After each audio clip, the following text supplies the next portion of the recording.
ړنده مور له عبرت څخه ډکه کیسه. یوه مور د خپل ناروغه زوی د کټ خواته ناسته وه او ژړل یې. ملایکه راښکته شوه او مور ته یې وویل: ای مورې، زه د الله جل جلاله خوا راغلی یم، ووایه څه غواړې. مور ملایکې ته وویل: له الله جل جلاله څخه غواړم چې زما زوی ته شفا ورکړي. ملایکې وویل: مانه کیږي خو به نه. مور جواب ورکړ: نه.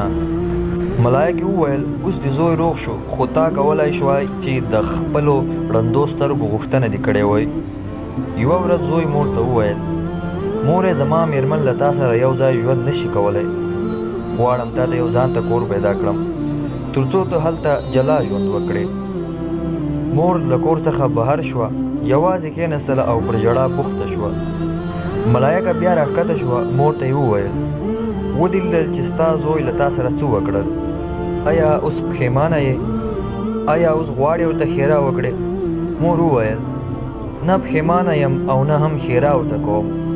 ته څه پوهېږې؟ ملایکې وویل: بیا هم د الله جل جلاله رحمت پر تا شوی. آیا له الله جل جلاله څخه د خپلو سترګو لید غواړې؟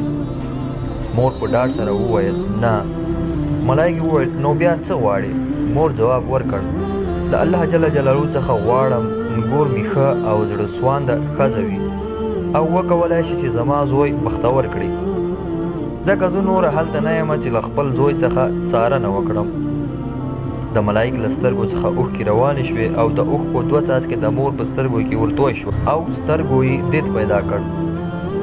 کله چې مور د ملایکې اوښکې ولیدې، ورڅخه ویې پوښتل: آیا ملایکې هم ژاړي؟ ملایکې وویل: هو، خو یوازې هغه وخت اوښکې تویوي او ژاړي چې کله الله جل جلاله وژاړي. مور پوښتنه وکړه: آیا الله جل جلاله هم ژړا کوي؟ ملایکې ځواب ورکړ: الله جل جلاله همدا شیبه په لیوالتیا د خپل خلقت چې نوم یې د مور دی ژاړي، یعنې چې مور ژاړي الله تعالی هم ژاړي. هیله کوم ملګرو چې ویډیو به مو خوښه شوې وي. د لا نورو داسې ویډیوګانو لپاره زموږ یوټیوب چینل سبسکرایب کړئ او ویډیو له نورو ملګرو سره هم شریکه کړئ.